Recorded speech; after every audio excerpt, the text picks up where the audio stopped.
Southeast, and welcome to all of you who are with us this morning, wherever you are in the world. We're glad to have you.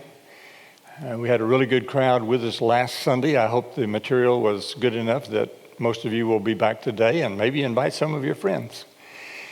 We're in lesson number 7 on our journey through Thin Places, Heaven Reimagined. The first 6 lessons are up on our website at southeastonline.org and available for you to view on demand should you choose to.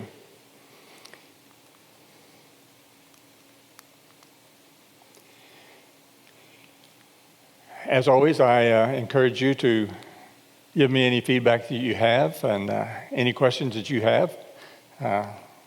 Comments are always welcome and invited through my email at lannypartain@hotmail.com. Have a very special video this morning. It means a lot to me personally because unlike the ones that we've had before, I've had the opportunity to personally meet Don Piper. Got to listen to him give his testimony in person. And he's a local guy, and you'll recognize the places. He's born in 1950, so he's about 9 years younger than I am. He's ordained as a Baptist minister in 1985. Been married to Eva Piper since 1973. They have 3 children, a girl and twin boys, and they make her home just up the road here in Pasadena. He walks today as a result of miraculous and medically unexplainable events. Back in 1989, Don was returning from a minister's conference up north of Lake Livingston. He was in his Ford Escort. He was hit head-on by an 18-wheeler, declared dead at the scene by 4 different EMTs. He was actually coming back from Trinity Pines Conference Center, which is a place that I've been with Lifeline Chaplaincy retreats and where our congregation has a camp with our young children and their families called Camp United. So we're very familiar with that location. He was on his way back for a Wednesday evening service when it happened. In 2004, he published the book 90 Minutes in Heaven. Very successful book. Remained on the bestseller list for the New York Times for more than 5 years. To date, it's sold well over 7 million copies in 46 languages. It's even been made into a feature-length film. Don continues today to do his writing. He is currently popular as a speaker in a number of different settings. He is very dedicated to getting his message out.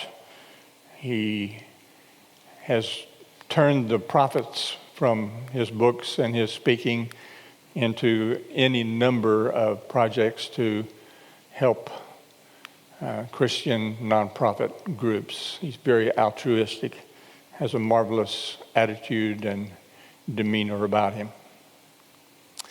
So here is just a snippet of his story, and in a few weeks when we get into the different episodes of near-death experience that we'll be looking at, we'll come back to Don and visit him in more detail. On a lonely Texas highway back in 1989, Don Piper saw 2 things in quick succession. First, a big rig headed straight for his car, and then the gates of heaven. In 1989, Don Piper was instantly killed when his Ford Escort was crushed in a head-on collision. Paramedics covered his mangled body with a tarp. Then a pastor stopped and asked paramedics if he could pray for Don. I walked over by the door, great physical damage on the outside, and I laid my hands on him and began to pray for him. As the pastor knelt over Don's body, a sound came from beneath the tarp. Don wasn't dead. For the 10th anniversary of his book, 90 Minutes in Heaven, Don shares the vivid memories about his remarkable near-death experience. And joining us now is a man who likes to say he's back by popular demand, Don Piper. Well, back by popular demand because of all the people that were praying for you. Don, it's good to see you. Walk us through what happened that day. I'm honored to be here, very much. Thank you. People prayed, and I lived. I was on my way to church to teach a Bible study on a Wednesday, and the 18-wheeler crossed the center stripe and hit me on this rural bridge in the middle of nowhere. And word reached my church that I had been in an accident, but not that I was a fatality, because my family had not been notified. They started praying. One of the pastors who was with the same conference with me was behind me. He came upon the accident, and God spoke to him and said, pray for the man in the red car, which was me. He got permission to get in the car, prayed for me. And as he's praying over my dead body, 90 minutes after the truck hit me and killed me, he's singing the great hymn, What a Friend We Have in Jesus, over my dead body. I've been dead an hour and a half, and suddenly, as he sings it, I start singing it with him. And he got out of the car really fast. I bet. He did, yeah. And told everybody I was alive. And when I was reading in your book, they didn't really believe him at first. No, they thought it was his imagination, because 4 paramedics had pronounced me dead. 4. And they were waiting for the coroner, obviously, to come and take the body away. And so everyone, to say the least, was stunned by this turn of events. Then they had to figure out how to get me out of that horrific, mashed car and to take me to a hospital. Now, before you started singing with the pastor, you were in heaven. You had gone to the gates of heaven. Tell us about that. Well, of course, there are 12 of them.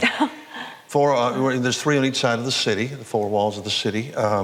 It was magnificent. It really was a gate made of pearl. I wouldn't have believed this could happen until it happened to me. And you think this was a real visitation? Oh, it was. Not something your body was just... More real than anything I've experienced since. And when I came back, of course, I had 34 operations, was in a hospital for 13 months. That was real, but heaven's more real than that. The emotions, the feeling, the reality of being with the people who had preceded me in death. Who was the first person that you saw and recognized? My grandfather. I had been with him when he died. We were very, very close. I just adored him. And he died tragically of a heart attack one night, and I rode in the ambulance with him. Wow. So I was devastated when I lost him, and he was there to greet me when I died here. He's the first person I saw, and he looked good. You want to look good, heaven is where you want to be. He extended his hands to me, and he was missing fingers here on earth. And I looked down at the hands that held me when I was a little boy, and all of his fingers were there. Wow. And he said, in a language I've never heard before, but fully understood, welcome home, Donnie, which is what he called me when I was here. I knew where I was when I saw him. And you said you saw another lady, I don't remember the relation, but in real life she didn't have teeth, but in heaven she had the most gorgeous smile you'd ever seen. It was my great-grandmother, yes. She had osteoporosis. She was very stooped as a result of her bones having collapsed. She was a good 6 inches taller in heaven, and she smiled at me with her real smile. I'd never seen it before. She had dentures, and she didn't wear them very often. That's amazing. Well, you talk about the music and the colors and the sounds and the love that you felt in heaven was something that you said was hard to write about in a book because there really aren't any human words to describe. We don't have earthly words here to describe heaven. And many have taken a shot at it and done a good job of talking how glorious heaven is, but really think it's heaven. It's not here, and it's not like here. The best thing about heaven, beyond the colors and the aromas and the music and the angels and all those, is you're with God. You are with God, and we will be his people, and he will be with us forever. It's glorious. Now, Don, it wasn't easy coming back. You spent more than 100 days in the hospital. You were in more pain than really you can even talk about, and you're still recovering. Tell us about the injuries. Well, I had brain damage. My wife still thinks I have brain damage, and that comes in handy sometimes. I was impaled on a steering wheel, so I had massive internal injuries. The dashboard collapsed on my legs. My right leg was broken at the knee, and my left leg was severed just above the knee. I lost 4 inches of femur. It was just ejected from the car and never found.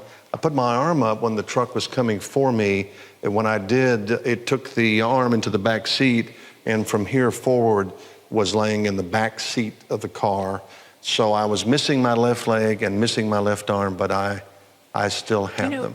Talking about your arm, you write about the pastor that came to pray with you, holding your hand, and how much that meant to you. Yes. Later on, you find out he wasn't holding your hand because, like you said, your hand was somewhere else in the car. Yes. Who was holding your hand, Don? I believe it was an angel. I think God sent one to strengthen me and encourage me. I didn't know that till later, but I did know in the car I was holding onto a hand, but this hand, the right hand, was not anywhere near where a human could hold it. Wow. And so it wasn't until afterwards when I was talking to the wife of the man who prayed for me, who was an eyewitness, and I said, but I did hold the hand, and she said, of course you did, it just wasn't my husband's hand. And so then I knew that God had said, they're around us. Oh, yeah. Angels are all over the place. And so I did hold the hand of an angel, and that's where I got the strength to get through that portion of this ordeal. But then I would need many more angels in the coming days because it would take 3 years for me to walk again and be functional. Now, since your book came out 10 years ago, there have been so many been to heaven stories that have come out. Some have been interesting. What are your thoughts on those? I mean, you sort of started this ball rolling and getting people fascinated about heaven. It would seem so. Someone said it was a renaissance of heaven, since the 90 Minutes was released 10 years ago. And of course, this book is an update on that. Many more details now in this book about what's happened since. I think people are hungry for hope. They want to know there's a better place than this. And let's face it, when we hear the news today, we see the things that are happening in the world, we know there's got to be a better place than this. And there is. Jesus said, I go to prepare a place for you. So it's a real place. And I think people, it was kind of like an avalanche. There were these people who have had the experiences and never really planned to talk about it, like me. Sure. And when I did, I think it maybe kind of freed up some of the people to do that. I think some of the stories have credibility issues, but for the most part, I've had people come up to me time and time again and extend their hand and say, I've never told anybody this before, but that happened to me too. It's amazing. Amazing. Well, you can find out so much more of Don's story in the best-selling book, 90 Minutes in Heaven. A special 10th anniversary version of it is in stores nationwide. I was up all night reading this. Don, thank you so much for being with us. God bless you. Honored. And we are so happy to see you alive and well. If I don't see you here, I'll see you there. We'll see you. Okay. Well, just a couple of other comments. Don continues to speak when he's invited, and he doesn't have a speaking fee. He goes for whatever people are willing to donate toward his missions. He's been able to present his story now in person to well over 1.5 million people, and a growing number of those. Truly, his book has been a very major influence in allowing people the freedom to come forward and express the things that have happened in their lives. There have been 2 books in our generation that have really been major game changers in this whole topic. The first was Raymond Moody's book in 1975, Life After Life. And this was really the first mass-produced book. And so many people who read it said, oh my goodness, I'm not the only one. Maybe I can share my story. And then again, Don's book has had that same effect to an even different and larger group of people. Near-death experiences are by no means new. They're as old as humanity, and we have recorded instances of them going back far into antiquity. But for various reasons, and we'll talk about that more in weeks to come, there has been, as Don said, just this revival, this outpouring of people who are willing now to share what they haven't been willing to share. And of course, the medicine world has changed too. We have CPR that we didn't have before my generation. We have defibrillators. So a lot of people with meds and high-tech ICUs and operating rooms, more people are being resuscitated than ever before. So there are a number of factors that come into this, but it's not new. And it's not limited in scope. It's huge. And we'll revisit all of that as we go through it. We've been talking about reason for the hope that we have for life after death. And we as Christians share that hope because of what has been revealed to us through God's Word, the Bible. But we've been looking at some of the scientific things that give us reason to believe in it, even separate and apart or above and beyond what we have in the Bible. And we're going to go through a few more of those this week, and we'll either finish today or next week. And then we're going to move into a look at the thin places that we have presented in the Bible. And there are a number of them, and we want to examine them a little bit when we get through with this. We left off last week talking about undeniable teleology. And teleology is just a 4-bit word that means there's a plan, there's a systematic method in place and in play.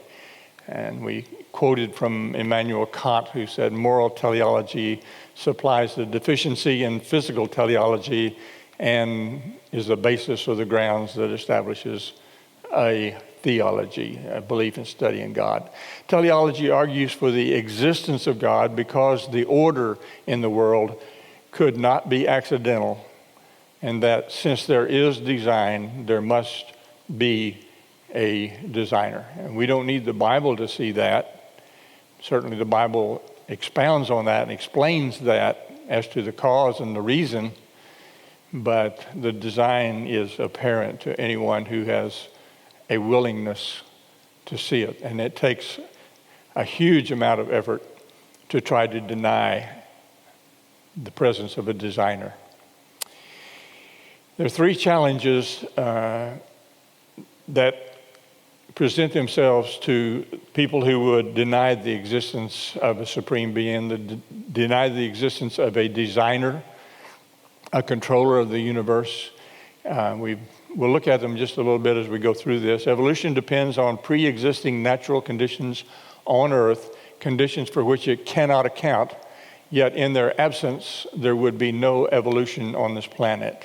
And we'll unpack each of these a little bit as we go along. The evolutionary process itself requires its own discharging weapon. Something has to start the process. There has to be a beginning point. If you want to talk about a big bang, what caused the big bang? There has to be a discharging weapon. In this case, as we're talking about human evolution, the self-replicating cell is that discharging weapon. These cells did not themselves evolve, but without them, the multiple life forms on Earth could not possibly exist. And then number 3, the undeniable existence of morality and free choice defy any unguided evolutionary possibility. And we'll look at those a little bit. So the Earth is a fine-tuned place for human life. The sun is 8 light minutes at 186,000 miles per second. And it was pointed out to me that I had a misinformation. I was wrong last week because my slide and I said that the speed of light was 186,000 feet per second. I was only off by a factor of 5,280, which is not too bad for an old country boy from Oklahoma. So I told you I was not a mathematician.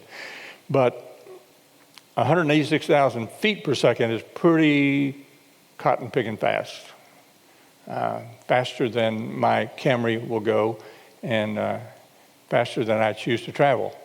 But 186,000 miles per second, well, that's even a bit faster. If the sun were any closer to our Earth, then we would burn up. If it were any further away, we would freeze to death. For example, Venus sits between us and the sun. Temperature there gets to 800 degrees Fahrenheit. Even in southeast Texas, 800 degrees is a little bit more than most of our air conditioners could keep up with.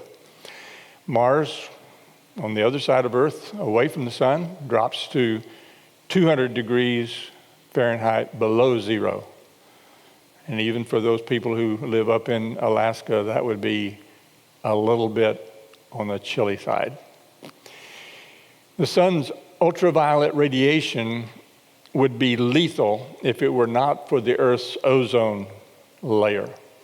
We hear a lot about ozone recently, don't we? We had to write a lot of laws so that we could protect the environment, protect the ozone layer.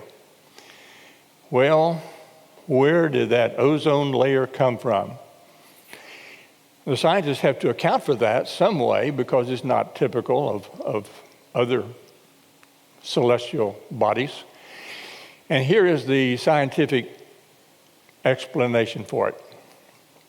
Over 2 billion years ago, now that was a little bit before my lifetime, over 2 billion years ago, early aquatic organisms called blue-green algae began using energy for the sun to convert molecules of water and carbon dioxide and recombine them into organic compounds and molecular oxygen.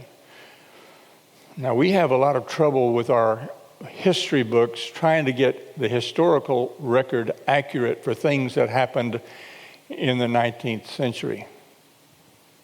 I'm not sure how we have managed to decipher this phenomenal event in the year 2 billion BC.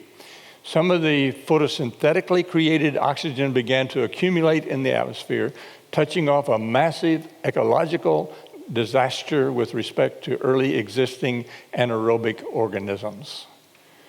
You would think a disaster would bring everything to a halt, not move everything forward, but I digress.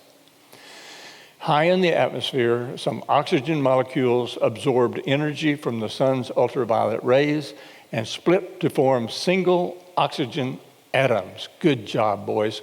These atoms combined with molecular oxygen to form ozone molecules.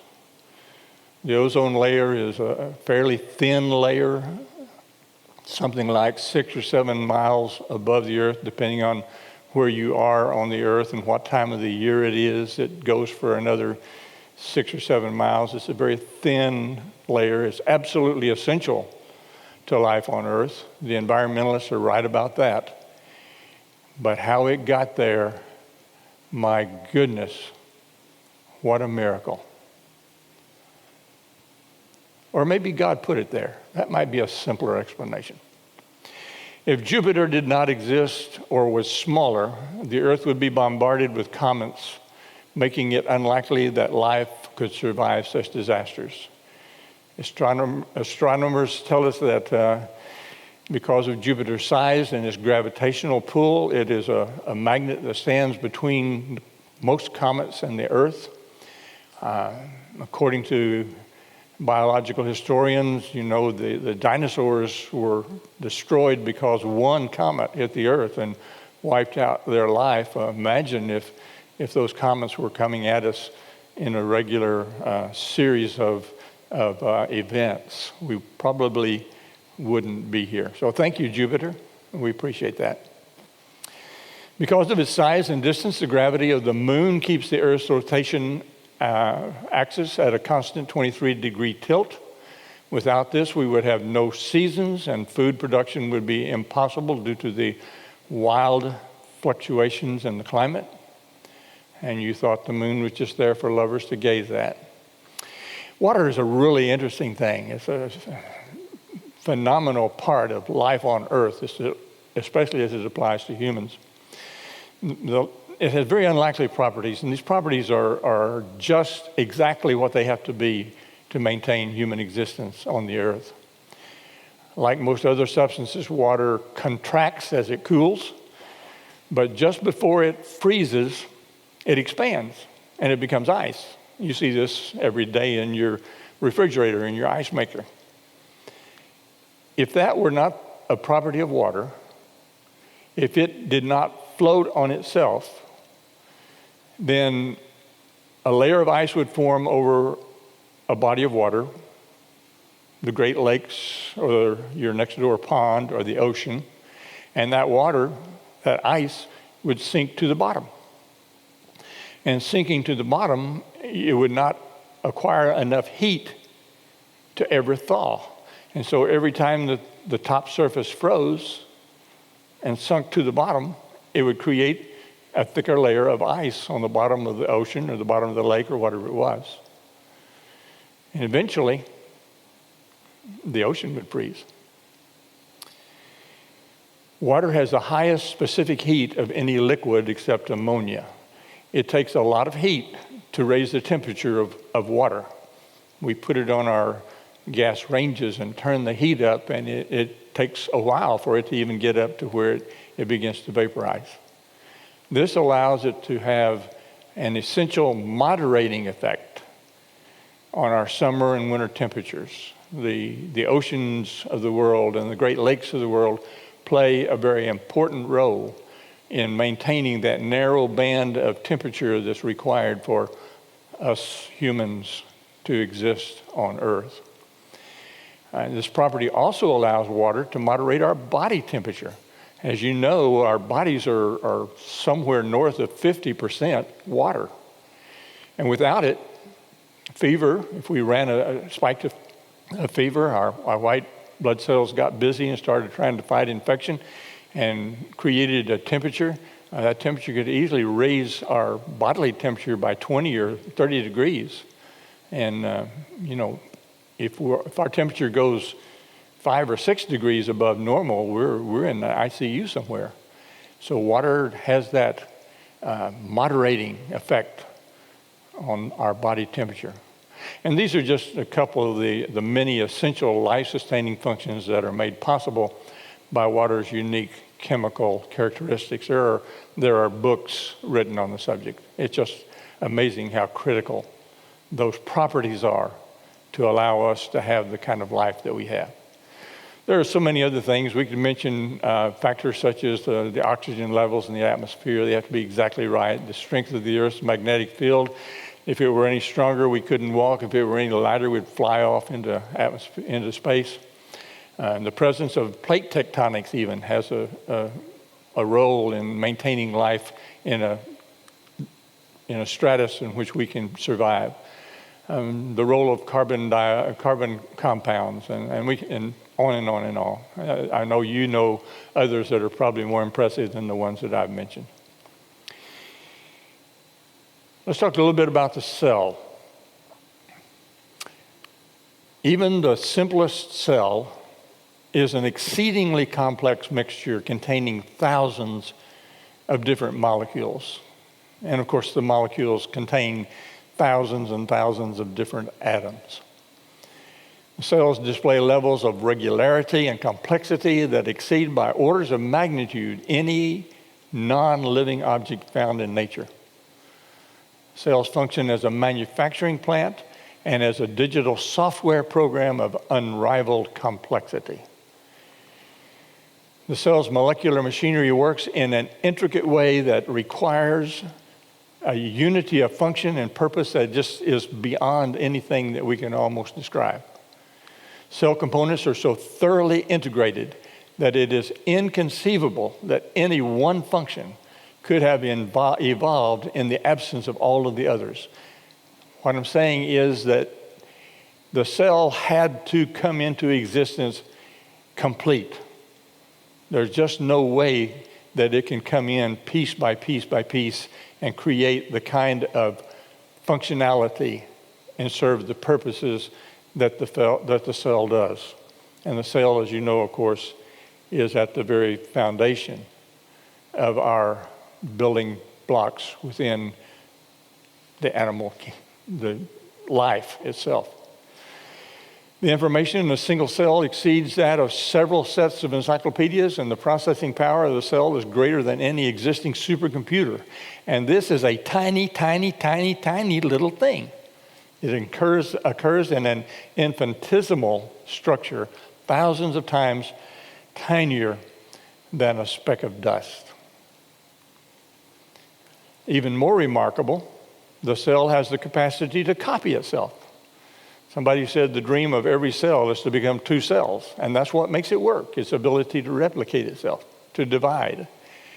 And yet each of these divisions comes complete with all of the elements that make up that completely essential complex element.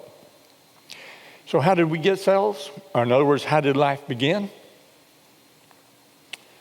Well, evolution, I think, has to presume and require that cells come fully formed with the capacity for metabolism and self-replication. It's just, it would defy all kind of reason to think that these cells could in some way manage to evolve other than as a complete unit. One other example, and we'll move on from this, but there's a term we call irreducible complexity.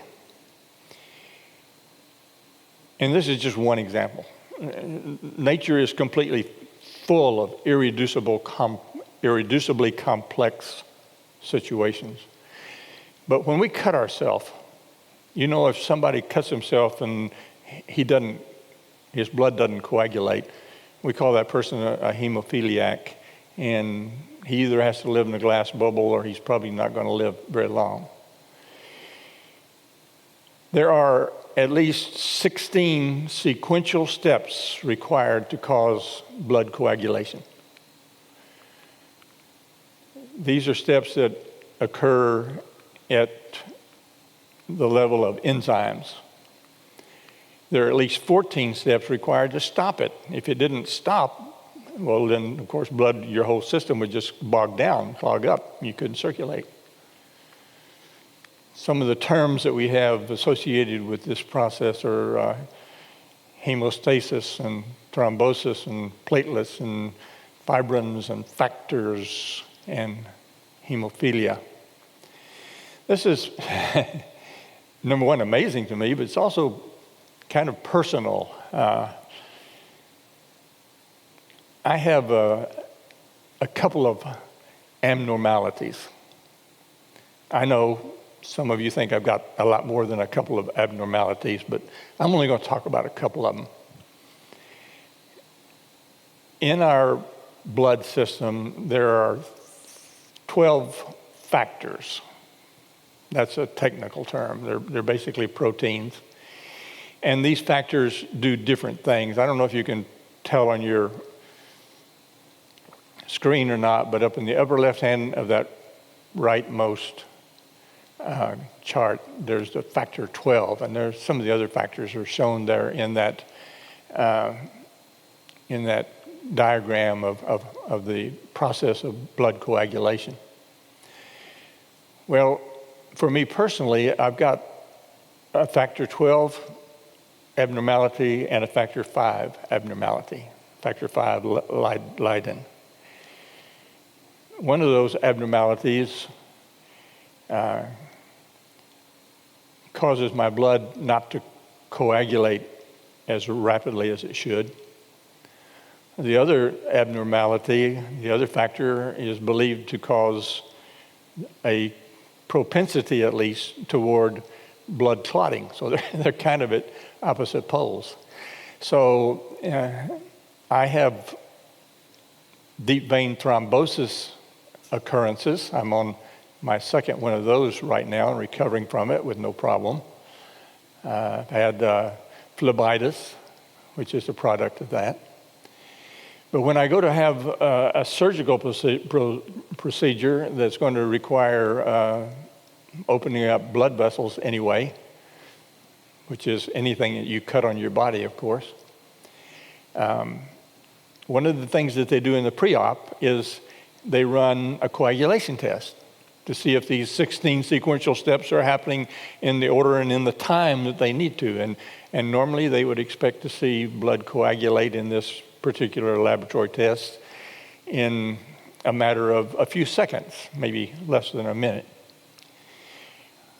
If you take my blood and put it in a test tube and run the same coagulation test on it, it takes it minutes to coagulate. Well, that's too long to have a surgical procedure because I would bleed out.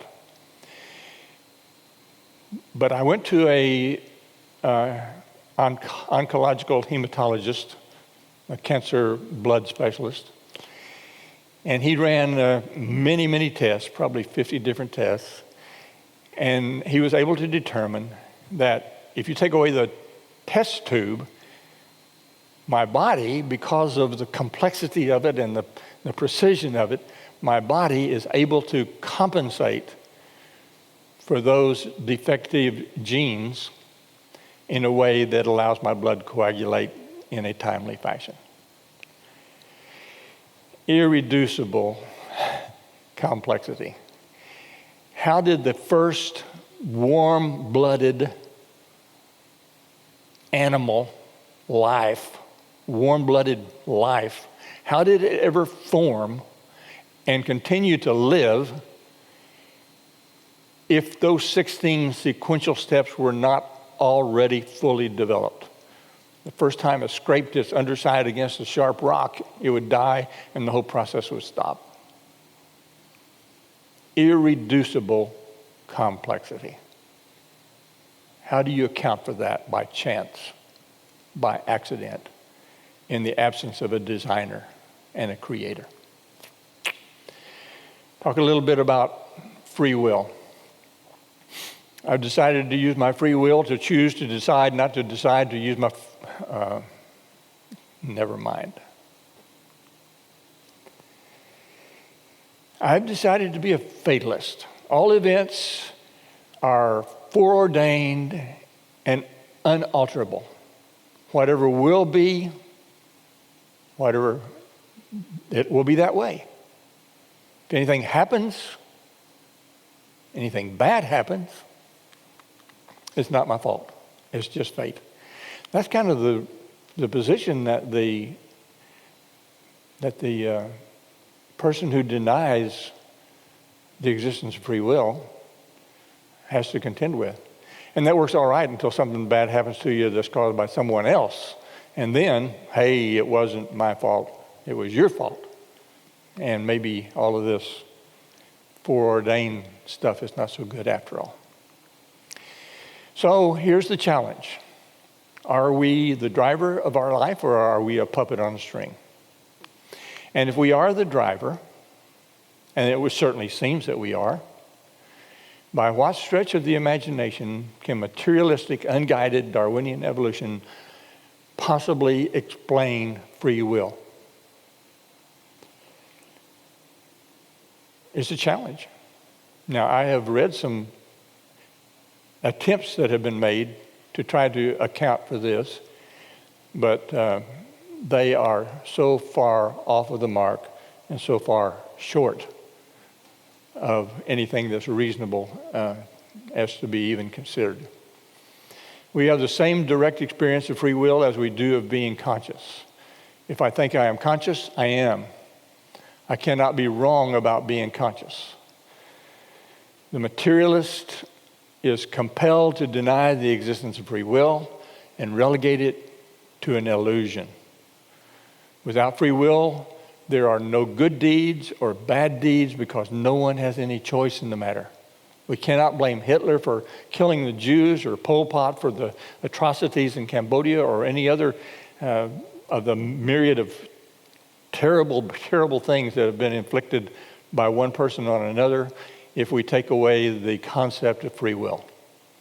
We are not accountable.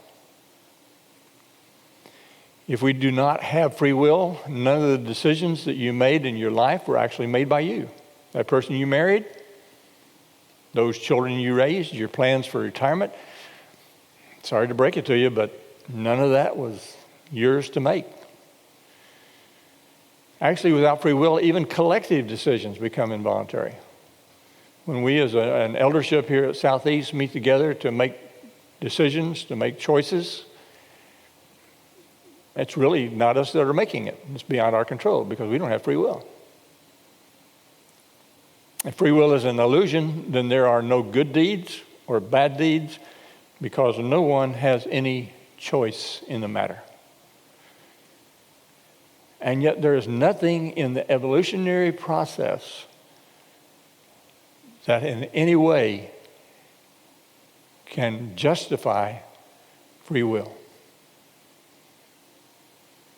So we have two central features of human nature, consciousness and free will, that are irreducible to matter and give every appearance of being independent from matter. Both of these have no natural evolutionary explanation, and both function beyond the bounds of physical law. Things defined by natural law, that is, bodies, brains, they're perishable, they're destructible. Consciousness and free will are unbound by these constraints, and therefore they have every reasonable expectation that they exist outside of those constraints and have the capability, and I dare say the probability, to continue on beyond the death of the body. Another complementary discussion in this matter is the idea of morality. Morality is the voice within. It is both a universal fact and it is a rather surprising fact of human nature, especially if you are burdened with the task of trying to claim humanity is an evolved, accidental survival of the fittest concept. Because morality does not fit into that box. Humanity has always and everywhere had a sense of morality. We have a built-in capacity for self-impeachment, a built-in capacity for remorse, for understanding that what we did is not what we should have done. Morality is not about what is right and wrong so much as what we think about what we do. Evolution is descriptive. It says how we do behave. That is natural selection, survival of the fittest. Morality is prescriptive. It says how we should behave. Now, how we do behave can probably be reasonably explained from an evolutionary standpoint. But for us to have a concept of what we should do and how we should behave does not fit into the evolutionary scheme of things in any way. Why would morality develop or evolve among creatures who are obsessively bent on survival and reproduction? And survival means survival of the fittest. It has no place in that kind of a worldview. Associated with the idea of morality is the innate desire for fairness and justice. Evolution provides for neither of these. Galatians 6 and 7 says, whatever a man sows, that he will also reap. We don't always see that happen, but we have confidence that it does on some level, sometime, some way, actually happen. And we call that cosmic justice. The most reasonable way to reconcile this is through what is called cosmic justice. The wrongs or injustice that are not dealt with here will be dealt with and will be made right in eternity. Morality cannot coerce us because it is the legislative standard of another existence, another world. At the same time, it is inescapable and authoritative for us because our actions in this world will be finally and unavoidably adjudicated in the other world. The concept of divinely created morality is simply good for humanity. Human dignity and human rights derive from such a belief. Thomas Jefferson's proposition that all men are created equal was already radical, and then he added that this is derived from none other than the Creator. If human rights do not derive from God, from where do they come? Certainly not from evolution, certainly not from dead matter. Rights do not concern the way we do act, they concern the way we ought to act. Evolution is simply irrelevant here. Well, I think we are out of time. We're going to wrap up next week with a little review of this section of the class, and then we will move into a look at thin places that we see in Holy Scripture. Thank you so much for being with us this morning. I hope that you're finding opportunities to make lemonade. If you've got to deal with lemons, let's at least make some lemonade. Good can come of all things, even this. Have a wonderful God bless